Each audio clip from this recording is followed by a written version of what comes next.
All right, what's up, everyone? This is the Osmo.com NHL Hit the Ice show.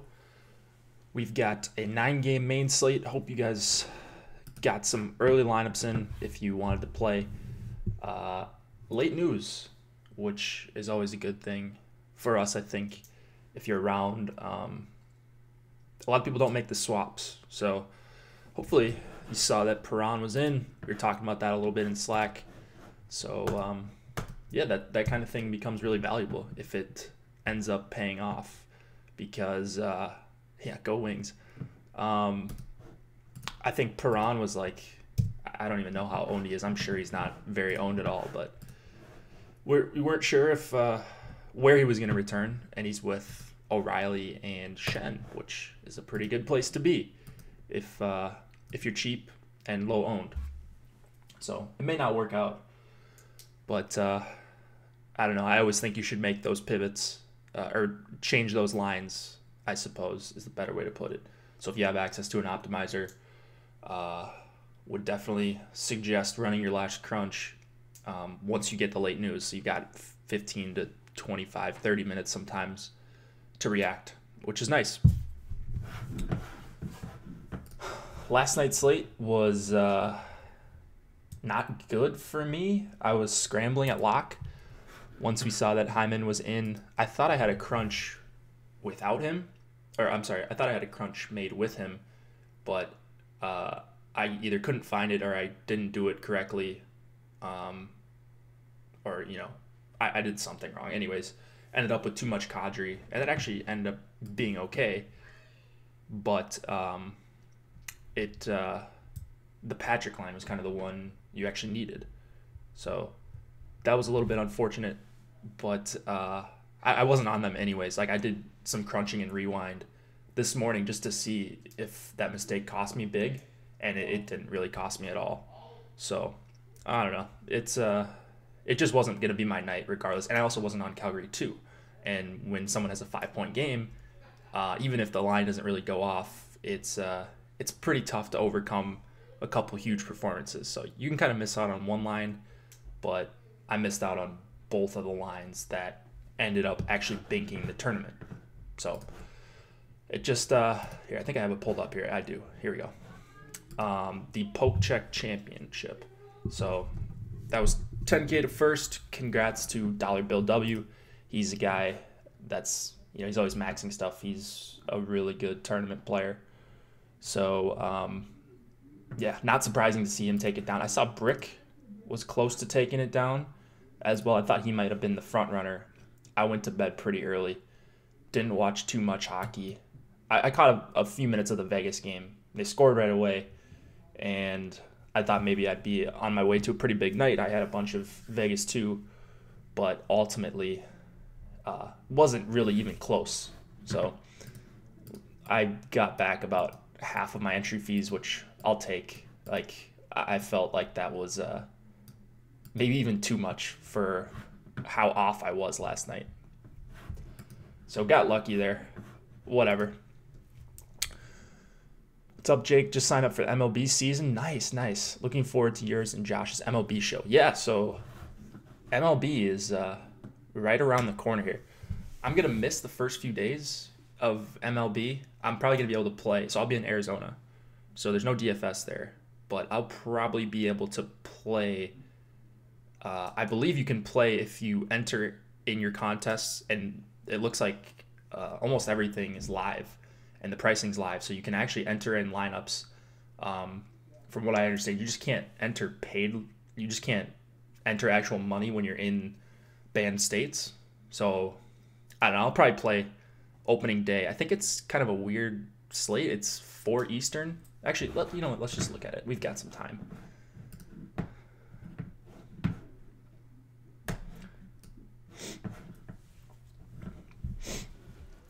I think it's a weird lock time. Yeah, okay. So right here. I've got a few tickets to this. This payout structure is terrible. I mean, 100K up top's nice, but I wouldn't recommend going crazy on that unless you're one of the high rollers, unless you're Osmo or Tom. Guys like that can spend 3K on a bad payout structure. with a decent chance at banking it. I'm not spending $3K. I'm kind of easing into MLB, so we'll see. But yeah, if they offer an $8 every night, I think I will be. I think I'll be on that for sure. Most nights are the $5, whatever, $10, whatever they do. We have this in hockey. This is really nice. So certainly gonna play that. You could try some stuff out in the Minimax, $1 price point. If you're trying to get into MME, would suggest playing that for sure. So yeah, I'll probably enter some stuff and then play there just to gen 150 with Fantasy Cruncher. Just bring my laptop and play that one slate. But I'm going to be focusing on NHL until they stop playing every day. So I'll have that week off next, or what is that? 2 weeks from now. So this next week I'll be here. 2 weeks from now I'll be gone. And I'm not exactly sure what the MLB schedule is going to look like. So you'll be covered with MLB, and I'll be worked in once NHL slows down a little bit and once we get into the playoffs and the slates become even smaller. So it may not be every day with Josh and I, but you guys will be covered. We've got a really good crew of people, as you guys already know. I think you can change around lineups already entered paid contests in those states, but not 100% sure. Yeah, I think you can. So I'll email DK. I know people have done it before. I just don't want to get there and then all of a sudden I can't edit my lineups for whatever reason, and then I'm out of however many dollars I enter. I think the opening day games are overseas. Are they?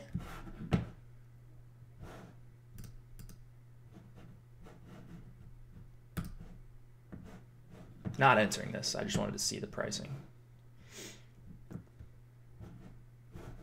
So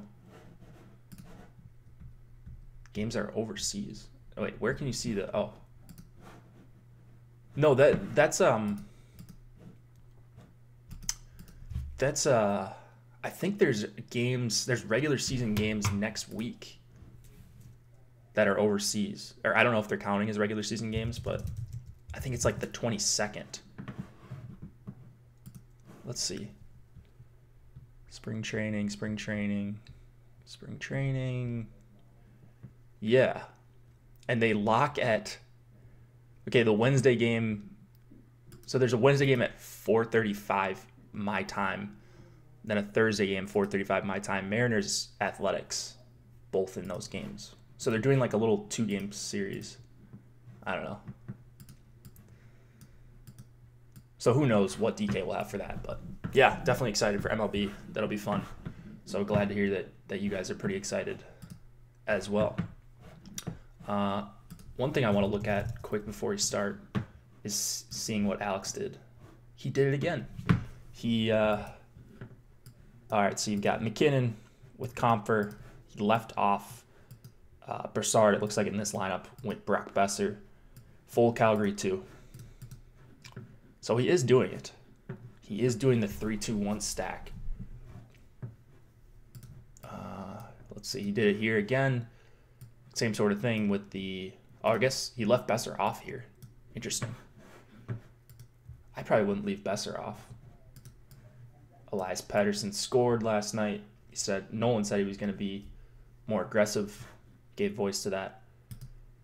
So good call there by Nolan. Same thing here. Horvat one off. All right. Well, maybe I'm going to ask him about that. Or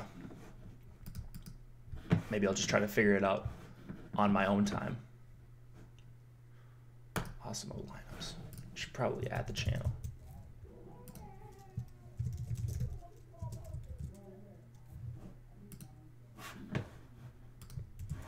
All right. Okay, so now that the baseball talk is out of the way, Osmo's rankings are not in yet for the main slate. They were there for the early slate, so he's pretty good about that. Getting some content out for you guys, his rankings based on his projections, even for 2-gamers. So that's nice to see. And I had projections, got the stacks article out for the main slate that is free. Power plays, I believe, are out as well. So definitely got you covered, even though DraftKings is still offering a lack of options as far as their contests go. Yeah, whatever. I'm not going to complain about that. You guys are probably tired of that. So I don't know if I'm going to play on DK. Maybe I'll just suck it up and play the 40, or just play on FanDuel and play 150 over there. Once you play 150, I think it's tough to go back down to 20 max and stuff like that. So we will see what I end up doing, but we'll probably talk DK pricing. I looked more at DK pricing this morning. You guys feel free to talk about FanDuel in the chat if you wish.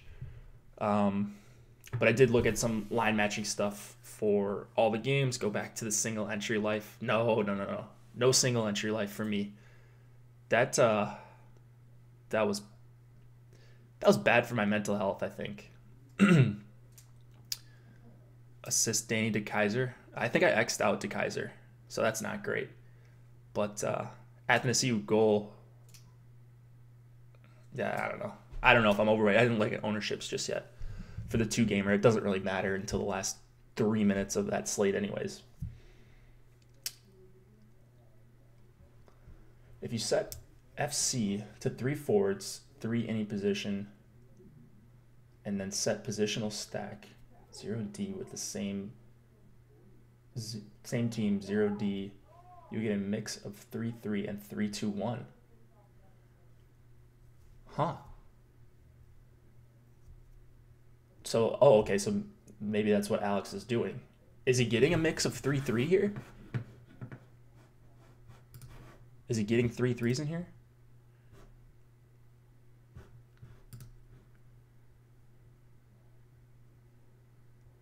I'm seeing 3-3. This is, okay, that's not 3-3. That's McKinnon 1-off. This is not. Okay, so he's got full Calgary 2 with Gaudreau 1-off as well. Horvat, Goldobin.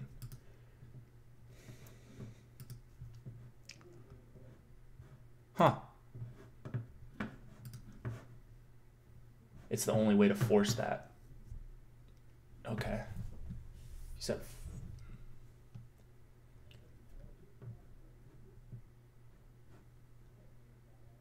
Okay. Let's see if we can try that. I think I have. Do I have it pulled up here? All right, we'll go to. Oops, this is rewind. FC, DraftKings. Evander's back tonight? Nice. Good to hear. Will Jake fish out on Burns tonight? Probably. It's looking that way. From my first few go-arounds this morning on crunching. So we'll just set this to probably 4 uniques, I'm assuming. So you do 3 forwards. Let's do lines 1 and 2. And then go D exactly 0 with the same team. Okay. So stack D exactly 0.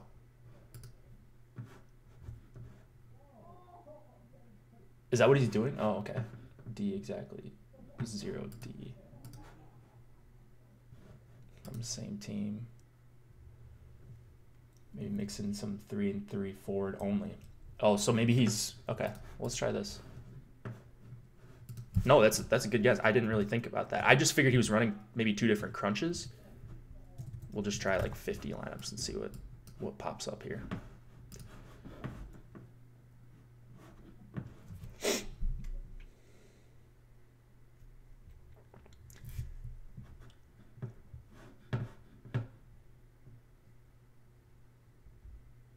Okay. Yeah, so we're getting it here. Carolina 1, full 3-man, and then Nylander, Andreas Janssen, Joe Thornton 1-off. I mean, that's absolutely disgusting, but you get the idea, right? If you don't do the rule, you will get a lot of 2D, 1 forward. Oh, okay. Yeah, we are. Okay, we're getting some of that. Or 2 Okay. Yeah, so we're getting Matthews Nylander with the Ehlers one off. And I kind of like this. I mean, this is basically 3-3-2, right? With an uncorrelated goalie. I did experiment a bunch earlier this season. Yeah, Fantasy Sharpie. I think they probably are. I don't know if you can hear them in the background. I'll turn my gain down a little bit. Maybe. I don't know. You should be able to hear them less now. I'll keep my mic away. But yeah, sorry about that if you can hear them. They get a little rowdy on Saturdays. They don't have to work, and I do. But yeah, this 3-3-2 or 3-2-1. This is interesting. Oh, okay. So this would be like the classic. So Carolina won. This guy had like 5 or 6 shot attempts. I was looking at some box scores early today on Natural Stat Trick. Matthews, Janssen. So he's got the correlated D right here. FC's got something going on with their probable goalies. So just be aware of that.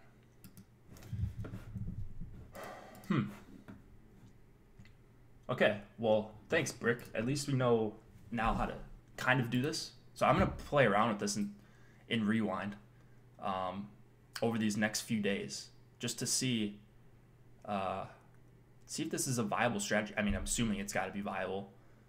Like I said a million times, Alex has his reasons for doing stuff like this. I just haven't seen a pro play like this, I don't think. So, all right, cool. That's my Stacks article. If you guys want to check that out, feel free. It is free. I'll update that if I see anything different. One thing just off the bat, okay, well, Lehkonen skated instead of Byron, so just be aware of that. And then DFO is showing Zucker on this line, and I looked on Twitter. I couldn't find anything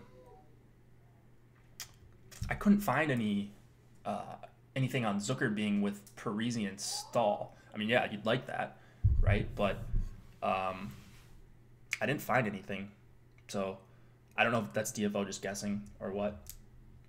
I've won a few times this year doing it. Makes more sense on FanDuel IMO just because no utility.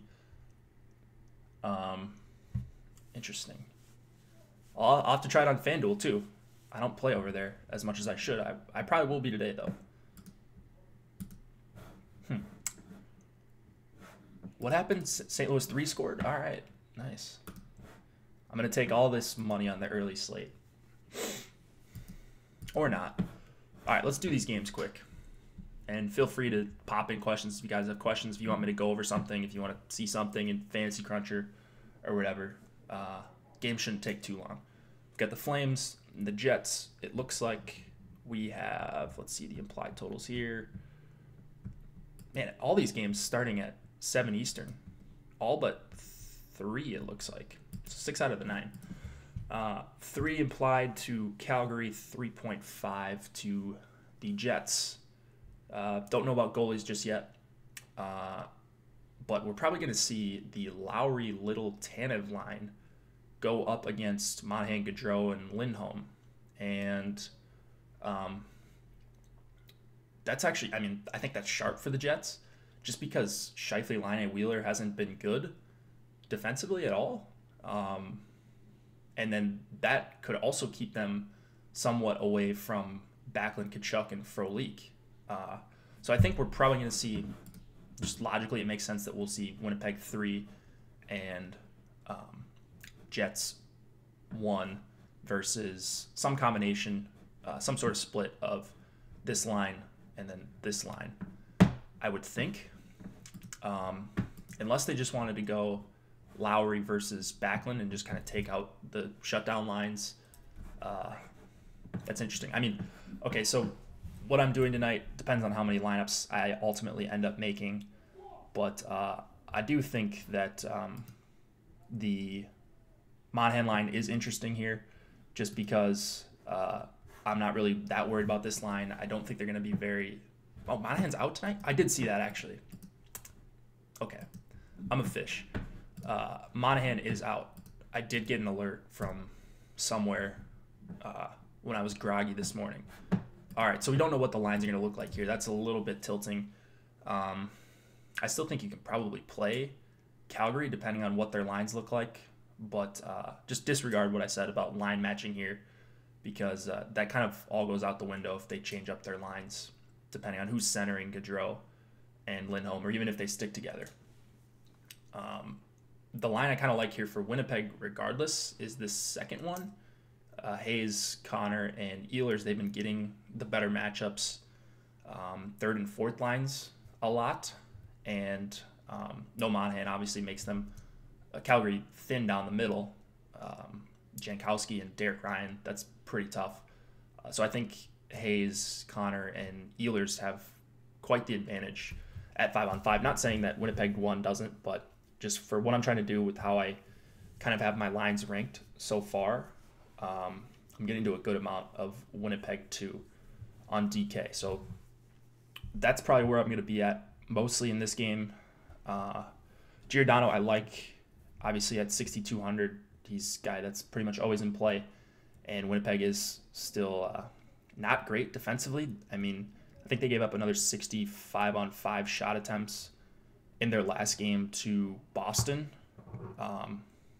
So, man, they just really struggle defensively despite winning that game. Like, they're getting outshot a lot. And Gio's a guy that could attempt a bunch of shots. He's not ranked above Burns for me, but I still think I'm going to have a little bit of Gio at 6,200. And then Trouba at 54, kind of the obvious guy playing a ton of minutes, playing a lot with both of the top two lines. So I think that's just more of an obvious call. I think the Flames, depending on what their lines look like, they're going to be under-owned, and Gio's probably going to go under-owned. I think just in general, these top defensemen go under-owned, with the exception of a couple guys, and depending on the size of the slate and what the pricing looks like, it can always differ. But I've been really trying to pay up for defensemen. I think just based on projections, they just go under-owned. How do you get all the overlay stuff on your DK lobby? That is an RG Chrome extension. That's a RotoGrinders Chrome extension. So I think you could probably just Google that and you could get that. So you have to be using Chrome. That's the main thing, obviously. All right, that's good for that game. Probably won't talk too much about goalies just yet because we don't know who's starting for sure. So that's the only disadvantage to kind of doing the show a little bit early. Blue Jackets and Bruins, the rematch of the Columbus onslaught. 2.9 implied to Columbus, looks like 3.6 to Boston. Oh, they have it for Firefox too? Okay, well, there you go. Search the Firefox one then.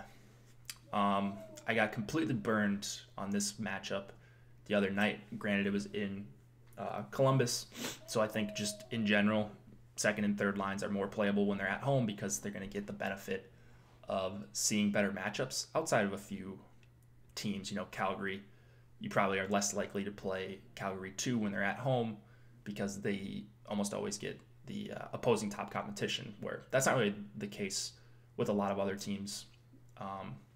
Here we're probably going to see Bergeron go up against Dubois, Panarin, Atkinson. For me, that's a big advantage for the Bergeron line. I don't know if it's big enough for me to want to play a bunch of Boston 1, but it's enough for me to kind of not ignore, but not prioritize at all Columbus 1. I don't want to fall for this pricing here. So yeah, they're starting to figure it out. I just think even though I think a lot of people don't have Boston being a great matchup, especially in Boston if you use home road splits, they're still going to get popped up depending on what projection system you use. Columbus 1 I'm talking about. So I'm going to try to stay off of them on DK, and then kind of same thing for the Duchesne line. I just have Boston at home being one of the worst places to play. And just based on scoring chance and high danger chance data. So when Boston's at home, outside of a couple extenuating circumstances, on a big slate, I'd rather avoid. So hoping this one can stay quiet, because it did not stay quiet when they just played in Columbus, and I got completely crushed because of it.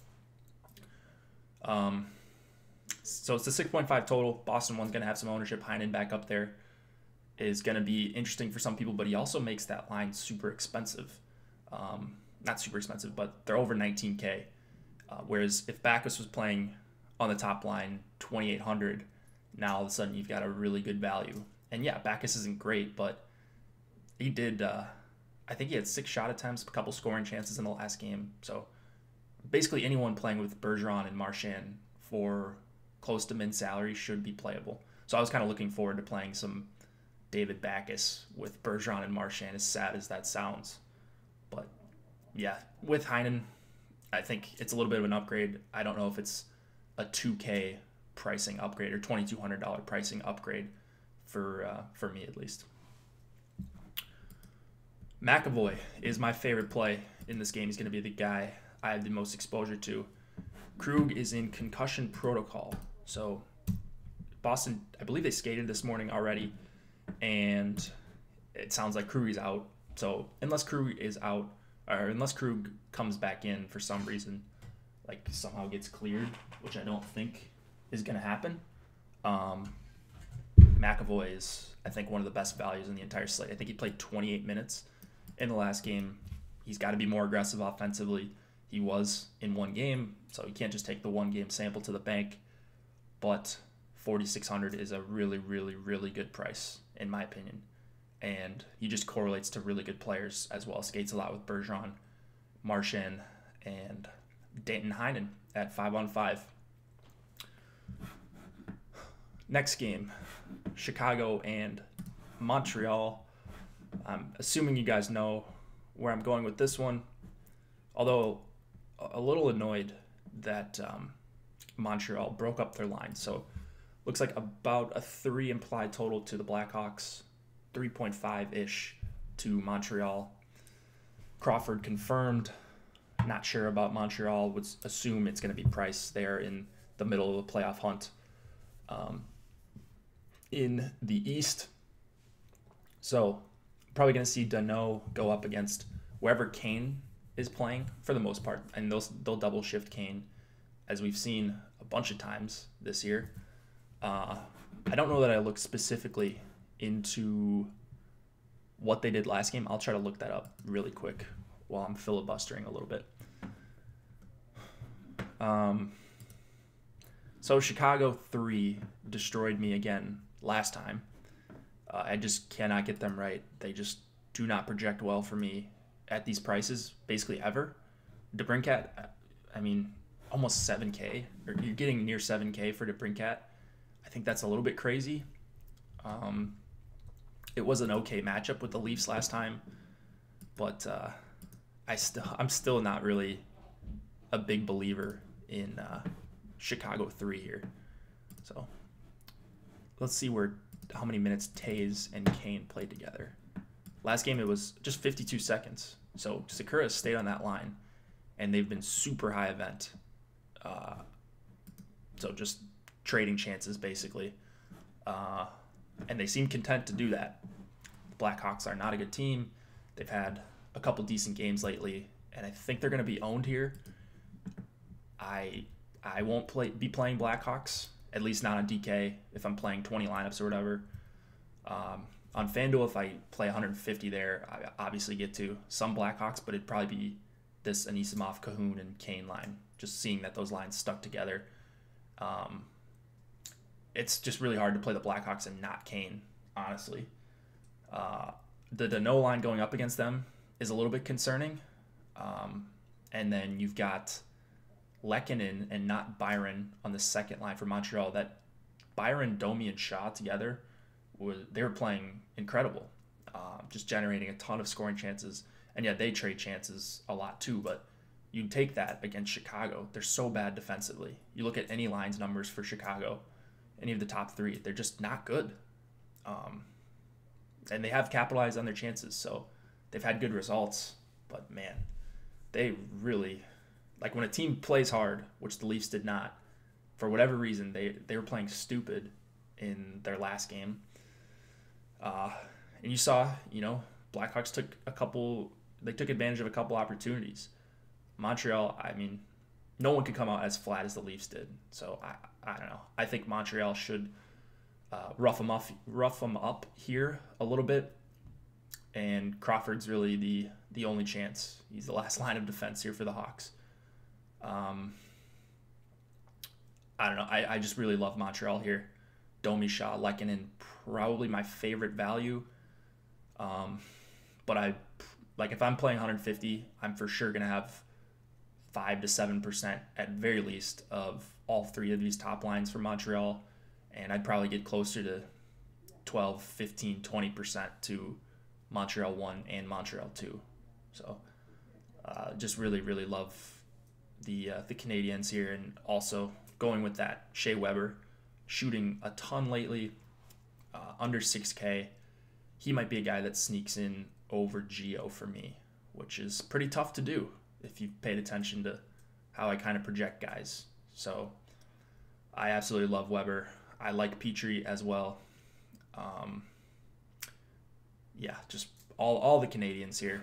So I'll continue to target against the Blackhawks until they kind of slow these defensive numbers down, because they are really, really, really, really bad. Hawks will beat most teams in a track meet, so Canadiens don't want to play that game if they don't have to. Well, they do have the Dano line, so maybe the Dano line just shadows Kane. But if they're doing that early in the game and the Blackhawks get down, then you're probably going to get Kane going up with Taves and Saad. And, I mean, this line can't play. They're not going to play 25 minutes, whereas Kane himself, probably will play 25 minutes. So, and he is the best player. So there you have it. Armia's price is still kind of ridiculous. So that makes it a little bit tough. For Montreal, 3 on DK. I'm sure he's cheaper over on FanDuel. Probably a better option over there. Yeah, play Montreal. That would be... I'm hoping the nuts tonight. So one of these times is going to work out. I mean, just look at the Leafs. After that first period, the Leafs just slaughtered the Blackhawks. Yeah, Jordan Wheel's cheap, but he's playing on the fourth line. I don't really think that's necessary tonight. Which Montreal line is getting owned? None of them that I saw. Oh, I mean... You mean ownership percentage. Okay, I was thinking which line sucks. No, Dano line's going to be owned for sure. It's tough to tell right now. I haven't really talked to a bunch of people about ownership just yet, or kind of what they're hearing. But once we kind of a couple more hours, we'll have a better idea of ownership. But yeah, both these top two Montreal lines will be owned. I don't know that either of them are going to get to 12 or 15%. So I want to be over on at least one of them. And I'm definitely going to be doing that wherever I play, because everyone targets the Hawks. It's no secret. You should target the Hawks. Speaking of teams you should probably target, we've got the Maple Leafs and the Senators. No totals out yet for this game. Let me refresh and see. Yes, still nothing. Oh, okay. 4.1 for the Leafs, 2.4 for the Sens. Leafs gave up another 6 goals last night. It's going to be Garrett Sparks in net. Anders Nilsson for the lowly Sens. Let's kind of get Ottawa out of the way here. I think if you're going to a line for Ottawa, the only one that's looked decent, or really the only player that's been able to carry lines, is JPG, John Gabriel Pajot. And Kachuk is with him. This guy, Max Veranu, he is... he shot a bunch last game. I don't honestly know a lot about him, but he's min-salary, and he played in the top power play last game. So that's correct. But they're not going to get a super favorable matchup. Like, they're going to give it up defensively, I think. Whether they go up against Matthews or Tavares remains to be seen. But Hyman's up to 5K, so that line just was underpriced for like 2 months straight. Now they've kind of corrected that and maybe overcorrected that. So I think it's really, again, really tough to get away from Matthews, Janssen, and Nylander. I don't know how I'm going to be able to get away from that here. So I know they're going to be chalky, back-to-back against a bad team. Maybe they come out flat again. I have a tough time seeing that. Like, the Leafs have just put up so many shot attempts these last few games. Looking at what they did last night, like, they're so talented offensively. Yeah, they just really suck sometimes defensively, which is awesome for DFS. Yeah, okay, this Janssen, Matthews, Nylander line put up 26 shot attempts last night, 17 scoring chances, only 4 high danger, but those are a little bit more subjective, of course. 17 scoring chances at 5-on-5 last night. That is absurd. And now they get the Sens. Yeah, so I think, again, if you're playing Ottawa, play this line. And just kind of forget about them. This line got absolutely trashed. They didn't get a shot attempt, and they gave up. 12 in their last game. Like, I mean, have fun here with Ottawa. They are incredibly bad. So, Tavares and Marner, again, just a little bit overpriced. It's just really hard when you look at the second line for Toronto. So that's where I'm going to be going with, for the most part. Matthews, Janssen, Nylander. You can Josh stack this. I think that's a perfectly fine idea. Josh stack, for anyone that doesn't know, is a 5 or usually 6-man stack of one team with 5 or 6 forwards, and then usually the goaltender, if it makes sense for the price. So Sparks is a little bit expensive to try to do this, but you could probably do something like this and be okay. Oh, Muzzin absolutely killed me last night. Should have seen the Muzzin game coming. He was overpriced, and he had like 4 points, 2 goals, 8 shots, just crazy. Wow, Riley at 6,600. That's going to be really tough for me to get to. And I think people will play him. I think people will play Muzzin again. They're probably both fine plays. I can just see right now that on Alex's grades when they come out, they're going to be like C or D values. Muzzin maybe like a B, but Riley's not going to come out as a good value. And he's not for me either. So I'd rather go with some other guys. In one-off scenarios, obviously if you're power play stacking or stacking the top line and you can fit him in, of course, fit him in. But he's not going to be a guy I get to in one-offs. All right. Yeah, I think that's good for that game. Play the Montreal Canadiens. Play the Leafs. There you go. Super hot takes. Now you're gonna want to play the Lightning. Caps and the Lightning. We've got a 2.7 implied total for the Caps, 3.7 for the Lightning. This will probably get up to a 7 total, I would think. Holtby, Vasilevsky both confirmed for this game. You guys probably know which side I'm going to be on. I am just all over the Leafs. Leafs. I am all over the Leafs. I am all over the Lightning. Take your pick, honestly, with these top 2 lines. Completely different price points. So that's why I say take your pick. You get, on each of them, you get 2 guys in the top power play, which you absolutely love. Hedman's $6,100 price tag is okay as well. So he's the guy that you go with if you're 4-man stacking with one of the top 2 lines. You could Josh stack this as well. I think that's a perfectly fine idea. And yeah, it's the matchups don't really matter here, in my opinion.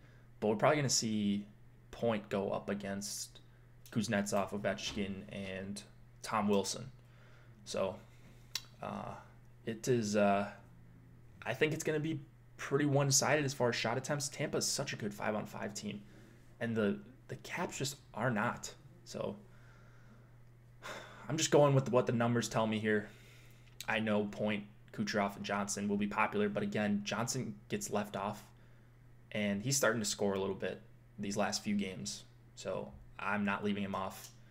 Like, Palat's probably going to get left off the Stamkos line. I'm not leaving him off either. It is a really awesome 5-on-5 matchup, regardless of which line you go up against in the top 6. This Cirelli line is no more than a filler for me. Like, I can't say I'm going to them in any sort of volume. They're going to be kind of like Washington 3 the other night. If I end up with a couple shares of them out of 150, I'm okay with it, but definitely not a line that I'm really, really trying to mix in. And then I'm probably not going to the Caps here. I think Washington takes a lot of penalties. They do. And yeah, it's just, I think this is a really, really, really tough matchup for the Caps. Bassey needs to show up. Been trashed last few games. Yeah, he has. He killed us. It feels like we were all on him a couple nights ago against Detroit, and he killed us. But he is only 8K tonight, so I like that price. He rarely gets below like 8K. So this is about as good of a price as you're going to see for him. And he's a big favorite. Usually sees okay volume, and he's just really, really talented. All right, that's good for that game. Buffalo and Carolina, maybe my favorite spot of the night. Maybe. Looks like 2.4 going to Buffalo, 3.6 going to the Hurricanes. Not sure on goalies just yet, but Carolina 1, I think, probably my favorite play on the entire slate. Not probably. I think it's pretty clear. Just looking at the slate, I just like to look at everything first, and then kind of look at some line matching stuff, then run my projections. Yeah, Eichel is back. So Eichel's back with Skinner and Reinhart. But yeah, it's everything I see here, I absolutely love for Carolina 1. Last game, so it was last night, I think they had 21 shot attempts, another 10 or 11 scoring chances at 5-on-5, and they just didn't score. They ran into an insanely hot goalie, which is going to happen sometimes, but more often than not, I'll continue to make that play. And if I'm seeing the scoring chances, I'm seeing the high danger chances, which I think are, somewhat predictable. Obviously, that's been a big part of my success. They're just creating them at a crazy, crazy high rate, and they keep getting solid matchups, and they keep getting lowish ownership. So I'm hoping that the price ups a little bit for Niederreiter and Williams. Take some people off them. I hope maybe Tampa 2 becomes super chalky, or I don't even know, Boston, or one of these lines emerges as heavy chalk that I'm not really that crazy about, and I do really like Tampa 2, but Carolina 1 is going to be my highest exposure.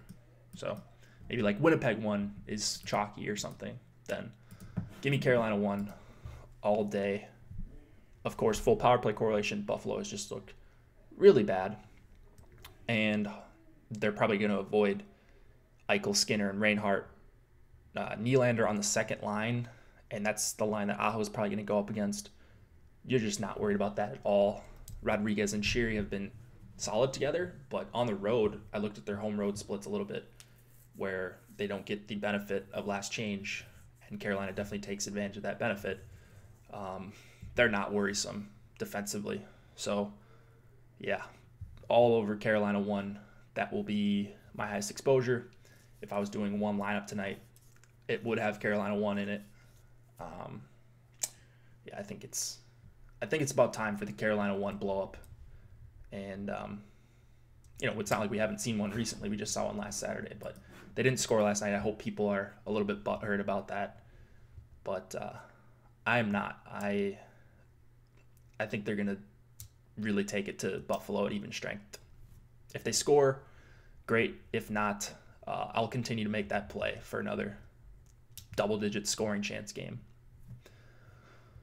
All right, so now that I'm done fawning over Carolina 1, Falk would be the guy you probably should correlate with them.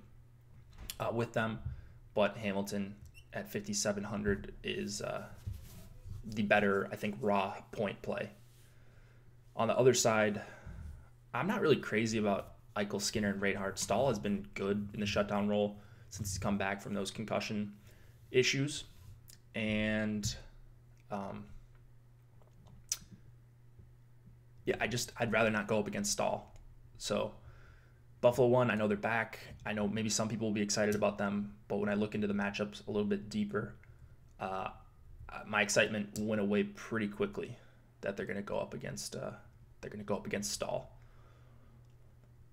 And plus, if I was playing a bunch of Buffalo 1, I'd rather just like allocate that to the other side and play more Carolina 1, because I know Carolina 1's not going to go unowned or anything, but if they're going to be the third or fourth highest owned stack, just give me a few more shares of Carolina 1 and let me get farther over the field rather than, I think, make the Buffalo 1 play.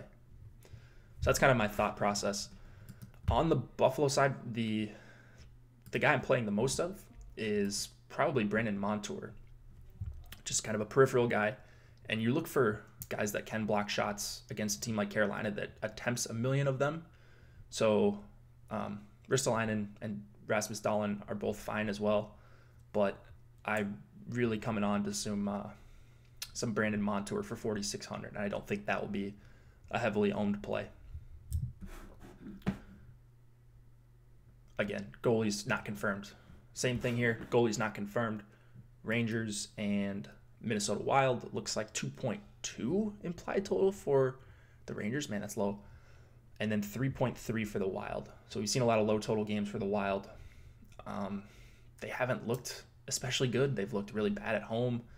But like I said in the article, if there's ever a time for them to kind of right their wrongs at home, it would be against this Rangers team that can't get it together at 5-on-5 and sucks on the kill.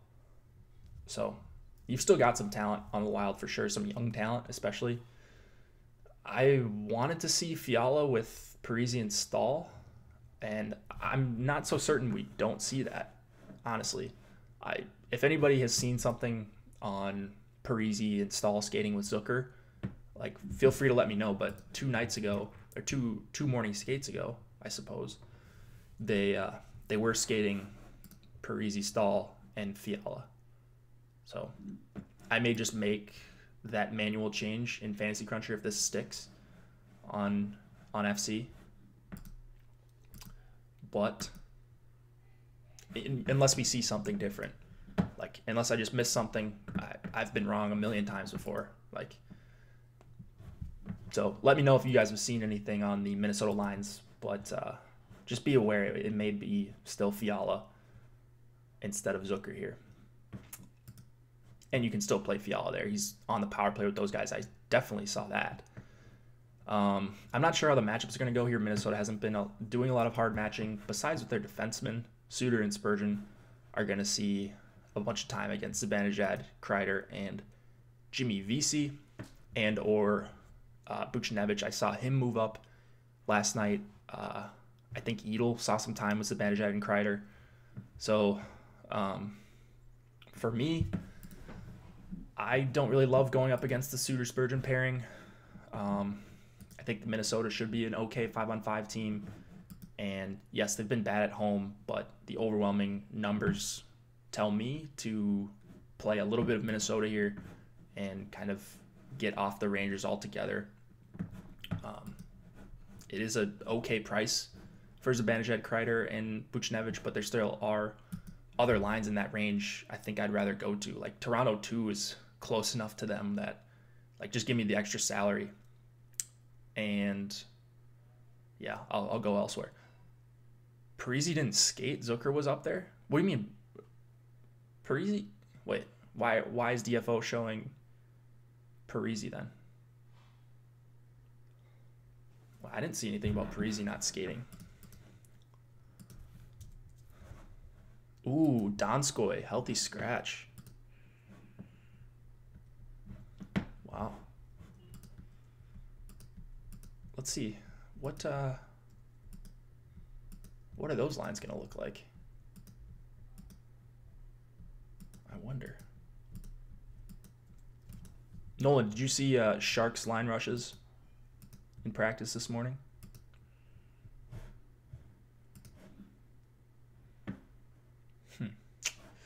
Anyways, all right. I'm just wasting time here. Minnesota, whoever Stahl and Parise are with, assuming Parise plays, that'd be the line I want to go to. Again, you can mix in Fiala for power play correlation.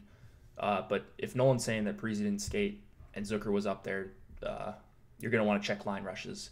We don't get the benefit of this game being right at lock, so you're going to have to be around your phone or computer or be able to swap in some way if we get some funky lines. Okay, Parise is up there. Got it. So it doesn't really matter. This game isn't a huge target outside of that one line, so I'll play it in whatever fashion I feel is necessary. And the Rangers PK has just been completely terrible. So you want to target against them in some way. And it is still a decent total for the Wild. No matter how bad they've been, like Vegas is showing some faith in them with a 3.3 implied total. Suter and Spurgeon are both fine plays. Looks like they're on the power play together. And Brad Hunt, good old Brad Hunt, is quarterbacking that second unit. So really just, I don't mess around with Brad Hunt. Give me Suter and Spurgeon, or just kind of, I'll go somewhere else for 3K. I didn't mention Savard. I think you can play Savard for Columbus again. He's 2,800, I believe, again. So that's kind of one of the guys I'm punting with. He scored a goal last night, so whatever. You're not playing against Savard scoring a goal, so kind of got bailed out by that. But yeah, Savard's a guy that I'm punting with. I'd rather have him than Hunt. Usually home team takes the ice around now. I think that's only for West Coast games. The Wild should have skated already if they were going to skate at all, I would think. Didn't Vince Dunn just score? I swear I just saw that on my Twitter timeline. All right, let's go to this one. This one is one that I had a little bit of trouble figuring out how I wanted to attack. But Oilers, Coyotes, 2.6 going to the Oilers, 2.9 going to the Coyotes. Kemper is confirmed for the Coyotes. New contract man, Mikko Koskinen, likely going to start for the Oilers, who I think are still technically in the playoff run. And then Coyotes have a playoff spot right now. I did not get much clarity on line matching here, which I am a little bit disappointed. I thought I would see the Richardson line go up against opposing top competition, and that still may be the case. So that would probably put them in play. The issue with them is just power play time, and they're going to have a little bit of ownership because they've gone off a couple times lately. Honestly, I don't think the prices are all that great. I think, again, I'm going to probably this Dvorak, Panik, and Clayton Keller line with my Arizona exposure. Oh, okay. I see, Nolan. I don't know what to do with this line. I'm probably just avoiding it. And then for the Oilers, when in doubt, just go with who McDavid correlates to. The problem is, do you break that rule when it's Milan Lucic and Zach Kassian on that line? I have a hunch that Draisaitl is going to end up with McDavid at some point. It could honestly be after a couple shifts. I think this line could get completely cratered defensively. I mean, he is an absolute liability. McDavid's not good defensively. He's had to carry all the offensive burden. Just some terrible lines for the Oilers here. I don't think they're going to stick, but I don't know that I can get to playing Draisaitl with McDavid if they're not going to be on the line together the whole game, and Draisaitl's priced at 7,200. Plus, Kassian actually got kicked off Draisaitl and McDavid's line last game, which we hadn't seen in a while. So, good job by Ken Hitchcock and the Oilers. I mean, this game is just a disaster. This team is a disaster. I don't care what the record says. It's just masked by McDavid being incredible and Draisaitl being good. the will to win, I guess. We'll see if McDavid has the will to win tonight. So mostly Arizona here, and probably that top line. Ekman-Larsson's price is going up a little bit. I like Goligoski at 4K, and plus you do get Goligoski with Dvorak and Panik on that second power play unit. Clefbaum and Nurse, I never get it right here. Yeah, the will to win. There we go. TW. I just never get it right with Clefbaum and Nurse. It feels like I'm heavy on one almost every time the Oilers play. It's probably going to be Clefbaum tonight. I believe he played on the top power play in the last game, so I believe this is correct. I will double check on this. But just play guys that correlate to McDavid. And he'll skate some with McDavid at 5-on-5. And assuming he's going to be on the top power play, maybe that's the best way to attack Arizona here. I know it's not a great power play matchup or anything, but you just want guys that are going to play with Connor McDavid. And as far as the Oilers go, you probably don't want guys that aren't going to play with Connor McDavid. So now that I'm thinking about this, I wonder if you just go, man, it's just such a bad power play matchup for Edmonton. But what I was going to say is I wonder if you just go McDavid with Draisaitl and Chiasson, and you just kind of YOLO that and hope somehow this line gets put together. McDavid and Draisaitl are going to skate together at some point. It's just a matter of when. But they do all play in the top power play. I just wish it was a better power play matchup. And it's arguably the worst in the league. So, woof. Here come the Oilers. All right, last game. Preds and the Sharks. We've got 2.8 implied total to the Preds. 3.2 for the Sharks. I thought we were going to see a 6.5 total here. And it's a little bit concerning that we're not. Maybe it gets bet up or whatever. But I kind of wanted to have some confirmation bias here. One thing I did notice about the Preds in their last game, specifically this top line, is they kind of got cratered by the Kopitar line out of nowhere. And it was Johansson with Arvidsson and Forsberg. So I don't know where that's coming from. Like, they have Carolina 1 numbers. Like, Carolina 1, Nashville 1, St. Louis 1 with Tarasenko. They just all had the sickest numbers together. So I was just hammering them every slate. And kind of San Jose 1 is getting into that category, but we'll talk about them in a second. So they got beat around pretty good by Kopitar's line, which Kopitar hasn't done. That line, at least, hasn't done that to a lot of people this season. So that is a little bit concerning.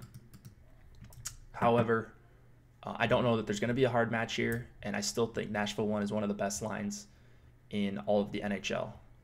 Nashville has been really disappointing kind of this entire season offensively.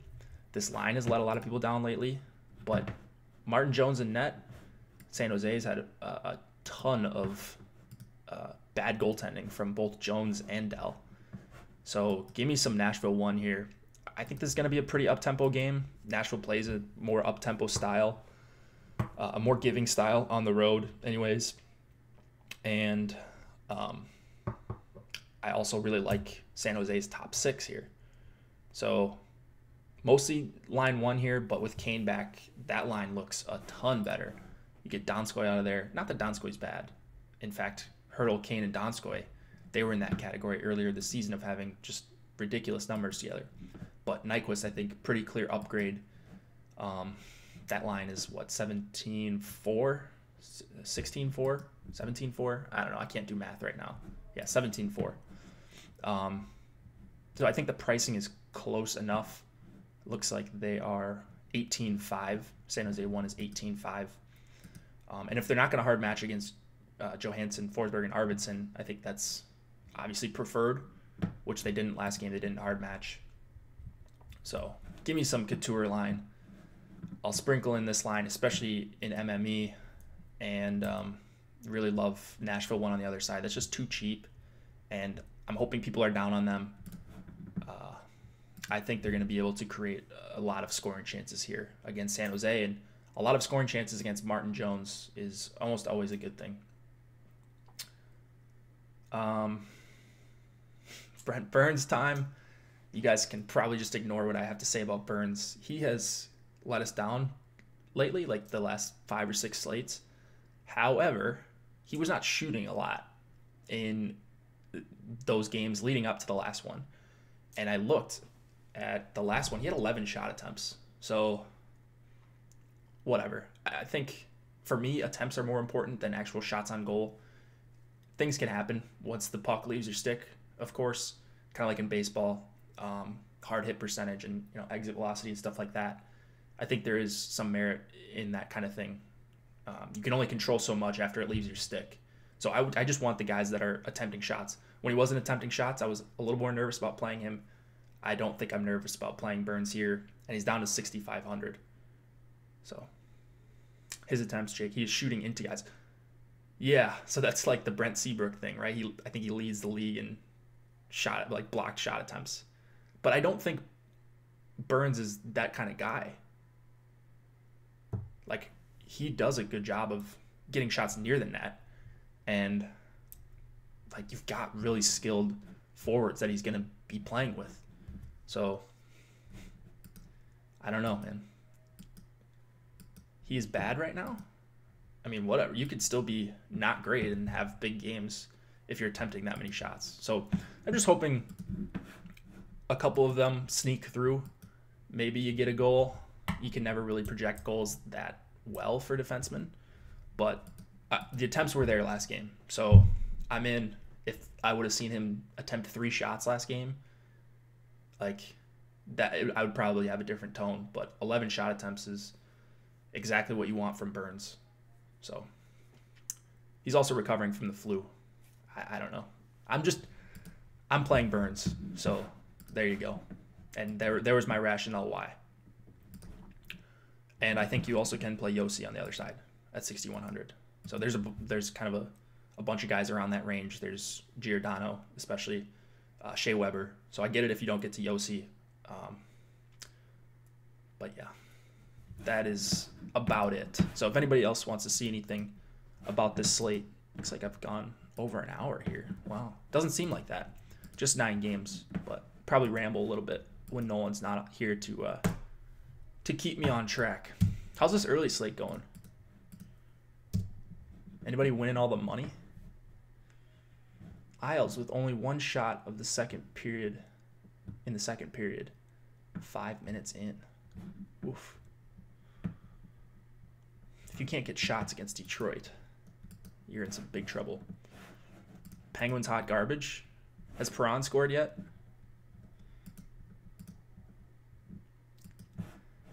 Kane says he'll be skating with Hurdle tonight for sure. He isn't certain about who the other winger will be. Okay. Hopefully it's Nyquist. If it's not Nyquist, I would have a guess it's going to be LeBanc. Gino is playing loose D. Yeah, he's not good defensively. Not that good defensively. Perron Apple. All right, nice. We're moving up. Who scored the goal for the Blues?